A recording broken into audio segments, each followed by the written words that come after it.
How ever he'll deal it to the core, coming out of his comfort zone and తను బయటకు వచ్చి చేస్తూ అది చేయడం అనేది చాలా బ్రిలియంట్ అనిపించింది. ఐ థింక్ ఆ అపార్ట్మెంట్ సీక్వెన్స్ మీరు ఇందాక నా character అంటే చాలా మెటిక్యులస్ గా షూట్ వైజ్ కూడా వైజ్ ఆయన ఉంటారు, బట్ షూట్ వైజ్ కూడా అది అంత ఈజీగా దొరికే అపార్ట్మెంట్ కావాలనుకుంటా. ఫేసింగ్ బయటికి ఉండేలాగా చాలా కష్టపడ్డారు. ఇట్స్ ఇంట్రెస్టింగ్ ఇంటర్వెల్ సీక్వెన్స్ అది. Very very interesting sequences.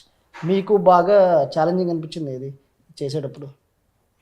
Interval sequence challenging, పెద్దంత challenging ఇలా అవలా. క్లైమాక్స్ కొంచెం కష్టపడ్డారు అనిపించింది. క్లైమాక్స్ కొంచెం ఎక్స్ప్రెషన్ లేకుండా కొంచెం సెటిల్డ్గా వెళ్ళాలి కదా, అది చాలా ఛాలెంజ్ యాక్చువల్లీ. ఇది థ్రిల్లర్లో అది పర్ఫార్మెన్స్ ఉండాలి, అట్ ద సేమ్ టైం అది ఓవర్గా ఎమోట్ చేసినట్టు ఉండకూడదు. చాలా సటిల్గా వెళ్తూ అది ఎమోషన్ కరెక్ట్గా సస్టైన్ చేయడం అనేది. ఫోన్ చేసి ఏంటి బాయ్ ఎలా నడుస్తుంది అంటే, హ్యాపీగా ఉంది బ్రో, పెద్ద డైలాగులు లేవు, అన్ని ఒక్కొక్క వర్డ్లే.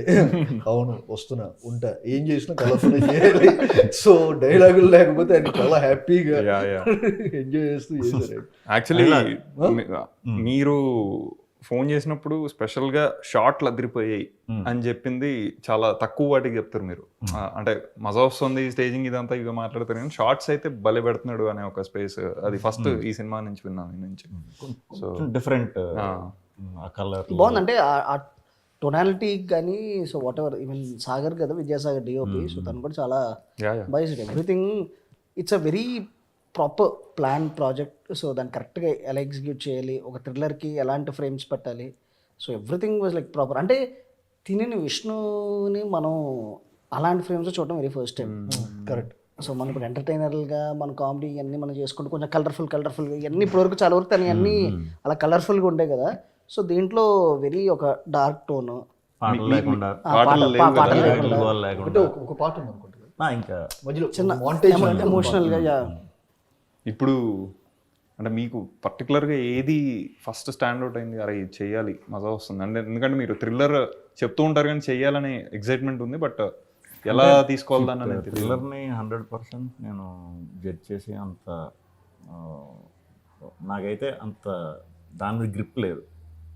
మామూలుగా థ్రిల్లర్ బాగుంది అని చూసినప్పుడు అలా ఫీల్ అవుతుంది కానీ ఓకే, కానీ స్టోరీని జడ్జ్ చేసేసి అంత నాకైతే 100% గ్రిప్ లేదు. బట్ ఈ సినిమాలో కొత్తగా ఏముంది అని జాగ్రత్తగా చూస్తే థ్రిల్ అనేది మనకి కొంచెం అర్థమవుతుంది. కొంచెం నేను చేసేట్లకి అగ్నెస్ట్ ఉంది. ఏదైతే ఎక్కడైతే కథ మొదలైందో అక్కడి నుంచి పాయింట్కి రీచ్ అయిన దగ్గర నుంచి లాస్ట్ వరకు అదే దాని మీద ఉండి లవ్ ట్రాక్ కూడా లేదనుకుంటుంది లేదు అసలు.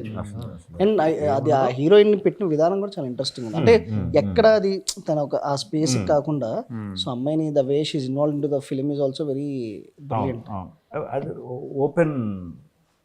ఓపెన్ థ్రిల్లర్ ఇది. ఎగ్జాక్ట్లీ. ఇది ఇంకొక వెరీ ఇంట్రెస్టింగ్ థింగ్. మామూలుగా మన సస్పెన్షన్ హైట్ చేస్తూ చెప్పడం వేరు, ఇక్కడ ఆడియన్స్కి తెలుస్తుంది కానీ క్యారెక్టర్స్కి అది హుక్ చేస్తూ వెళ్ళటం అది చాలా వెరీ ఇంట్రెస్టింగ్. నెగిటివ్ క్యారెక్టర్ అనేది చాలా స్ట్రాంగ్. ఇది ఆడికి పర్పస్ ఉంది, ఆడికి మోటివ్ ఉంది, ఉన్న మెయిన్ క్యారెక్టర్స్ వరకు స్ట్రాంగ్ ఇది ఉంది. ఎగ్జాక్ట్లీ. అండ్ దాంట్లోనే వెళ్తుంది. అండ్ ఇప్పుడు మనం ఆర్ఆర్ అయిన తర్వాత వస్తే కాలభైరవ ఎంత బెస్ట్ ఇవ్వగలుగుతాడు అంత బెస్ట్ ఇచ్చాడు ఆయన. అది చాలా బాగుంది ప్రతి సీన్. అదే ఆ thriller main sound very important. Sound design అనేది వెరీ ఇంపార్టెంట్. అది ఆయన ది బెస్ట్ ఇచ్చారు అన్నమాట. సో తను ఆల్వేస్ కాలభైరవ థ్రిల్లర్స్కి మత్తు వదలరా కానీ అంటే అది కొంచెం క్వర్కీ జోన్, ఇది కంప్లీట్ సీరియస్ టోన్. బట్ ఆ థ్రిల్ ఏదైతే ఉంటుందో మనకి యూజువలీ ఇలాంటి సినిమాలకి sound design is very important. So ఆ స్కోర్ని ఎస్పెషల్లీ అండ్ ఆ స్కోర్ని కొట్టేయడం కాకుండా ఎక్కడ ఆపాలి, ఎక్కడ ఎగ్జాక్ట్గా ఎలివేట్ చేయాలి అనేది that's very. So he really. ఇప్పుడు రాజమౌళి గారు టీజర్ చూసి అన్నారు కదా ఏంటా మూడోది అని. 3 మాత్రం మార్చుకోలేడు సినిమాలో ఉంటుందా? నాకైతే 3 మాత్రం మార్చుకోలేడు మనిషి ఉంటుంది సినిమాలో. ఆయన చూసి కామెడీ నేను పట్టు పెట్టి ఇచ్చారా. బట్ మీరు కంటిన్యూస్గా ఇలా చేద్దామని చెప్పి అనుకుంటున్నారంటే ఒక మధ్యలో బ్రేక్ ఇచ్చి ఒక కంప్లీట్ జానర్ షిఫ్ట్ చేసే సినిమా ఒకటి అప్పుడప్పుడు ఎప్పటికప్పుడు చేయాలి. 100% చేయాలి. 20%. అసలు యాక్టర్స్ ఆ వర్స్టాలిటీ అంటే మనం ఎక్స్ప్లోర్ చేసుకునే స్పేస్ ఇదే ఉంటుంది కదా. అంటే ఇది కంప్లీట్ షిఫ్ట్ కదా భయ్యా, కంప్లీట్ అంటే ఈ షిఫ్ట్ని కంటిన్యూ చేద్దాం అనుకుంటున్నాను. ఉన్నాయి కదా 4 థ్రిల్లర్లు మీ దగ్గర, చేసినా చేయకపోయినా కొత్త వాళ్ళు ఎవరైనా మంచి నేనే చేస్తా. సెటప్ చేసి మీరే చేస్తారంటే మరి టైం పడుతుంది కదా, ఈ లో వేస్ట్ అవ్వకుండా అంటున్నాను. పిల్లలకి చేస్తే ఆ స్క్రిప్ట్లు నేనే చేస్తాను. కాదు ఇది మీ ఎన్నో ఫిల్మ్ ఇది 20th? అది అంటే అలా లెక్కలేదు. కౌంట్ వేస్తున్నాం మేము. స్వాగ్ SV16 భయ్యా. అదేంటి తర్వాత అది ఏదో మీకు ఏది లక్కీ నెంబర్ చెప్పండి, అది వేసుకున్నాను. అలా ఎవరు పడితే వాళ్ళు వేసుకుంటున్నారు అంతే. సో అదే అంటే అందాజుగా అయితే సమ్వేర్ క్లోజ్ టు 20. సో ఇప్పుడు ఈ 20 ఫిల్మ్స్ ఎందుకు అడుగుతున్నా అంటే ఐ స్టిల్ రిమెంబర్ ప్రేమేష్ కథల్ చేస్తున్నప్పుడు ఫస్ట్ షాట్ 14 takes 15 takes చిన్న డైలాగ్ మర్చిపోలేను అది. అది 14 or 15 takes. నాకు అర్థం కాలంటే దాని ముందు షార్ట్ ఫిల్మ్ చేసాం, అసలు టప్ప టప్ప టప్ప ఇరక్కొట్టేసాడు అంటే చెప్పాల్సిన అవసరం కూడా లేదు. సింగిల్ టేక్లో నేర్పోతుండే చిన్న డైలాగ్ ఎందుకు ఆ 14-15 takes అది నేను ఇంకా వెళ్ళాను అనమాట. కాదు లైట్ పోతుంది, నేను మీద నమ్మకం ఏంటంటే ఇంకా లాస్ట్ షాట్ అది పెట్టేద్దాము, ఎరక్కొట్టేస్తాడు కదా ఏముందో సింగిల్ టేక్లో అయిపోతే ఫటాఫట్ చేసేద్దాం అన్నా. లైట్ పోతుంది, నేను టేక్ల మీద టేక్లు తీసుకుంటున్నాడు. ఫస్ట్ షాట్ సినిమాలో ఆయన ఫస్ట్ టైం ఒక బిగ్ స్క్రీన్ మెయిన్ స్ట్రీమ్ సినిమాలో తీస్తున్న షాట్. ఇలా అడిగాను, కాదు కొంచెం ఇబ్బందిగా ఉన్నా అంటే రేపు పెట్టుకుందా అంటే రేపు కూడా ఎంతమంది వస్తాను. సో వెనకాల మొత్తం సాయంత్రం షాట్ మన క్రికెట్ టీం లాగా 11 మంది ఏంటి ఏడీలు 11 మంది కాదు, మళ్ళీ ఆ 11 మంది ఇంకో 11 మంది ఆడుకోవాలి కదా అవ్వాలండి. అలా 10-30 మంది ఉండేవారు. సో మొత్తం అందరూ కలిసి కెమెరా పెడితే కెమెరా నుంచి ఇలా చూస్తున్నాడు, అలానే చూస్తున్నారు. నాకు అర్థం అవట్లేదు. పొద్దు నుంచి వేరే వాళ్ళు సీన్లు చేస్తున్నారు, మేము కూర్చొని ఎవరిది చేయలేదు, ఎవడో పట్టించుకోవట్లేదు. నేను వచ్చినప్పుడు మాత్రం అందరూ ఈయన ఫ్యాన్స్. అప్పటికే షార్ట్ ఫిల్మ్ ఆ టైమింగ్ చూసి ఫ్యాన్స్. నేనేమనుకుంటాను అది దీంట్లో మంచి కొంచెం ఎనర్జెటిక్ క్యారెక్టర్ కదా, ఫుల్ ఇది అని నీట్గా ప్రిపేర్ అయ్యా. అంతమంది చూసేసరికి మామూలుగానే మనకు సిగ్గు, ఏదో ఒకటి తప్పు జరిగిపోతుంది. ఏదో ఒకటి చిన్న డైలాగ్ అనుకుని ఏదో రావట్లే. 15-20 టేక్లు అయింది, ఇంతమంది చూస్తున్నారు ఏంటన్నాడు. వాళ్ళందరినీ వాళ్ళందరినీ పక్కకు సింగిల్ టేక్ ఇలా. సో ఎందుకు అడిగానంటే ఇప్పుడు చేస్తున్నప్పుడు ఇప్పుడు ఎవ్రీ ఫిలింకి ఆ ఫస్ట్ షాట్ అనేది చేస్తారు కదా.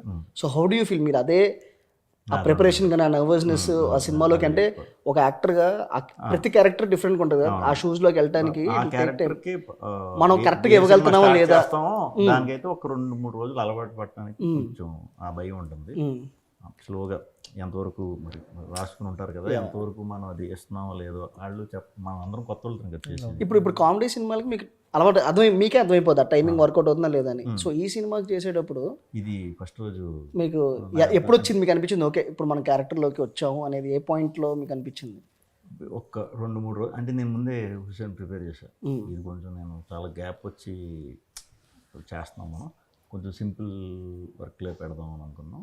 ఓన్లీ లుక్కుల వరకు వాకుల వరకు అలాంటి ఫస్ట్ 2 రోజులు అలాంటి స్లోగా చేసుకుని నెమ్మదిగా హౌస్ సీన్ నుంచి 3rd-4th డే నుంచి ఇది యాక్చువల్ జైల్లో చేశారు కదా భయ్యా.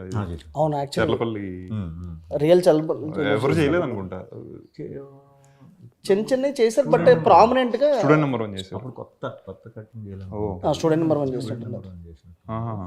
దానికి రిలేటెడ్ సీన్లే కాబట్టి మనం అక్కడ పెట్టాం కదా, అక్కడ చూస్తూ ఉంటాం కదా, కొంచెం భయం ఉంటుంది. బట్ బాగా ఎక్స్ప్లోర్ చేసాం అదంతా కూడా. అంటే లిటరల్లీ అక్కడ లోపల హుసేన్ ఒక డాక్యుమెంటరీ చేసాడు అని చెప్పాడు అక్కడ మాట్లాడడం. సో అప్పుడు చెప్తాం షూట్ చేస్తున్నప్పుడు కూడా వాళ్ళు అలా ఉంటారు కానీ ఒకళ్ళు 14 మర్డర్లు ఇలా ఉండి చాలా నార్మల్ మనతో మాట్లాడుతూ ఏంటి అంటే 4-5 మర్డర్లు 10 మర్డర్లు. పోలీసులు ఉంటారు కదా, పాపం ఏంటి మామూలుగా ఉన్నాడు ఏంటి అంటే ఆడి మీద ఉంది ఎటు చూసినా అది మనకు చిన్న భయం ఆబ్వియస్లీ. అన్నీ అంటే ఒరిజినల్ ఇదే ఏం సెటప్లో ఏం పెట్టుకున్నాం మనం యాజ్ ఇట్ ఈజ్ ఉన్నదాన్నే మన సీన్లు తగ్గట్టు ఒక 5 days 6 days చేసాం. బాగుంటాయి ఆ ఎపిసోడ్లు, చాలా బాగుంటాయి. మీరు ఫస్ట్ టైం విష్ణుతో చేసిన మీ ఎక్స్పీరియన్స్ ఏంటి? మీరు మెంటల్ మెదడులో ద హోల్ అప్రోచ్ అయినప్పుడు అసలు నీకు ఎందుకు అనిపించే like why should I cast Vishnu Shri Vishnu interview చూసాను యాక్చువల్లీ. అప్పుడు కరెక్ట్గా అప్పట్లో ఒకటి ఉండేవాడు డిసెంబర్ రిలీజ్ అప్పుడే కట్ చెప్పడానికి వెళ్ళాను. సో ఫస్ట్ రాజుగారు వెళ్ళి కట్ చెప్పమని చెప్పి మీరేంటి పోయి నాకు లొకేషన్ చెప్పింది. నేను జూబ్లీ రిడ్జ్ హోటల్ దగ్గర అని చెప్పాను. జూబ్లీ రిడ్జ్ హోటల్ అంటే నేను ఊహించుకుందంటే చాలా ఫ్యాన్సీగా ఉంది, మనం ఆ లాబీలో కూర్చొని చెప్తామేమో. లాబీలో కూర్చొని పోయావా? వెళ్ళిపోయా జూబ్లీ లాబీలోకి వెళ్ళి ఎక్కడంటే జూబ్లీ రిడ్జ్ సో లాబీలో కూర్చుంటే ఇప్పుడు వస్తారు కిందకి అనుకుంటున్నాను. ఎందుకంటే నేను అంతకు ముందు నిత్యేంద్రానికి ఒక అది చెప్పాను. అక్కడే సేమ్ అక్కడ కాదు వేరే లాబీ. లాబీ ఆవిడ హోటల్లో లాబీలోనే బ్రోచేల సీన్ అందుకే పెట్టావా? చెప్పి అనుకున్నా. బ్రోచే అక్కడి నుంచి బ్రోచేల సీన్ అక్కడ నుంచి పెట్టావా? వెయిట్ చేసి అయితే నేను కూర్చుంటే వచ్చేసరికి ఇలా జూబ్లీ రిడ్జ్ అని చెప్పండి, ఇలా కూర్చున్నా. జూబ్లీ రిడ్జ్కి ఎందుకు వెళ్ళారు లోపలికి మీరు అంటే, కాదండి మీరే కదండి జూబ్లీ రిడ్జ్కి వెళ్ళమని. లోపలికి ఎందుకు వెళ్ళారంటే బయట ఒక షెడ్ ఉంటుంది అని చెప్పన్నారు. అక్కడ బయట షెడ్ లేదు.